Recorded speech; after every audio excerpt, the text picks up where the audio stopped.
Sit back, relax and enjoy listening.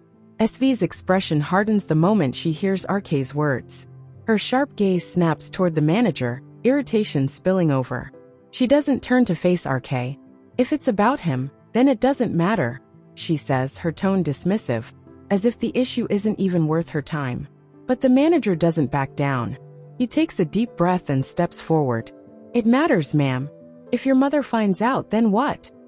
SV's brows furrow, and her voice turns dangerously cold. What exactly is happening that might affect my mother? Explain. Now. The manager hesitates, his eyes darting between RK and SV. The air in the room grows heavy, but under SV's piercing glare, he has no choice but to speak. There's a girl. She has made serious accusations against Sir RK. The media is after him, and there's already a case filed against him, he says, revealing everything that has happened. A beat of silence follows. SV's eyes darken, and she lets out a slow, mocking breath before tilting her head slightly. The manager swallows hard. The media is relentless. They're digging into every part of his life. Right now, the court is involved, and things are only getting worse. For a moment, no one dares to breathe. SV remains motionless, her expression unreadable. Then she lets out a low chuckle, one completely devoid of amusement. That's it. This nonsense is what you're panicking over.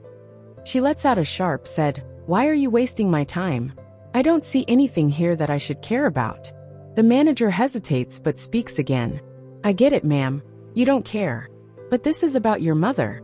Even if Sir is innocent, the media..." As soon as he says innocent, SV cuts him off mid-sentence. "And how do you know for sure that he is innocent?" Everyone in the room freezes, unable to believe what they just heard. The team members standing behind, quietly listening, are equally stunned. But Jill can't keep quiet anymore. He steps forward. "Because we know he would never do anything like that." SV finally turns to him, her expression unreadable. "Such blind trust," she remarks, her tone mocking.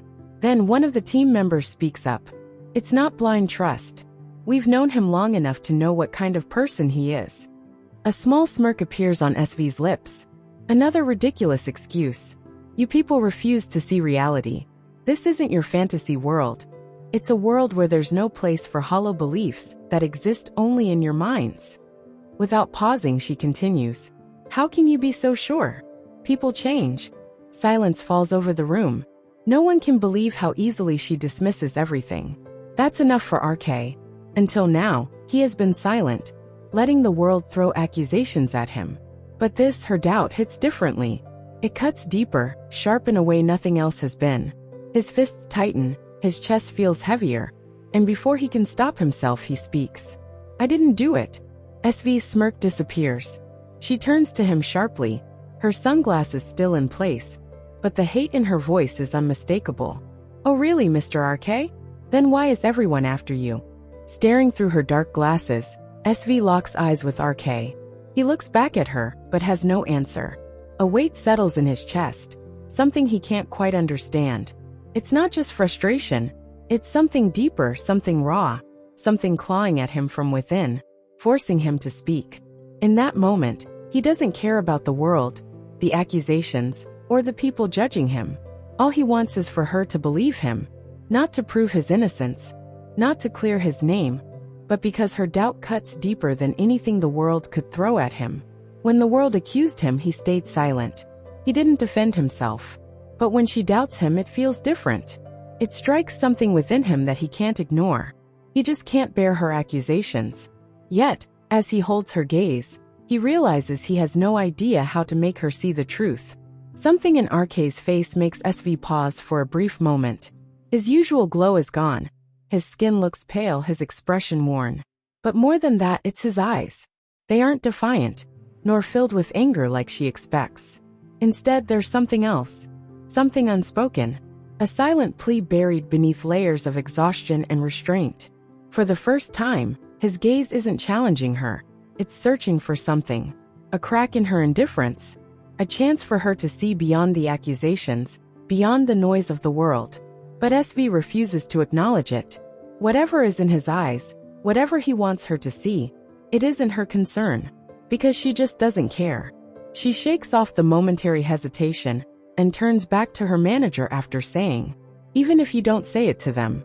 Not to me. Because it doesn't matter to me. I don't care." Her voice is ice-sharp, unyielding, and dripping with contempt. Every word is measured, deliberate, cutting through the air like a final verdict.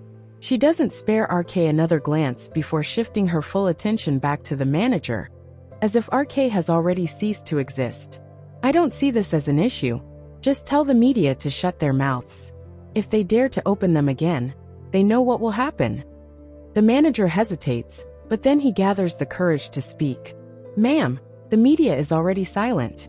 The problem is the people, the public.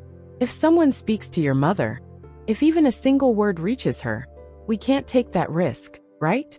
You know how much it affects her." SV's fingers curl into a fist. No one would dare go against her. But what if someone does? She wouldn't care about them. But her mother, her health, her well-being, that's something she can't risk. Not even a 0.01% chance. A tense silence follows as she processes everything. Then, after a moment of thought, she makes a decision. "Then let's change the country." The room falls silent. Her voice is calm, but there's no room for argument. "When is she arriving? Tell her to come directly there. Not here. Tell her I'm not here." The manager hesitates. "Ma'am, she already asked me where you were. I told her you had just arrived. At the time, I didn't know why she was asking, but..." He trails off, carefully watching her reaction. "Ma'am, even if you aren't here, sir is.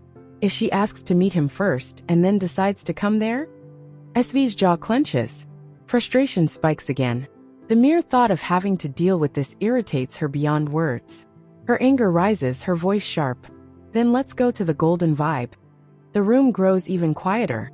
Everyone freezes in shock at hearing the name Golden Vibe. "Book her ticket directly there." "Not here," she orders, her tone leaving no room for discussion. The manager nods quickly, pulling out his phone. SV doesn't wait. Without another word, she turns away, walking off as if this entire issue is nothing but an inconvenience. RK watches her go, his hands slowly curling into fists.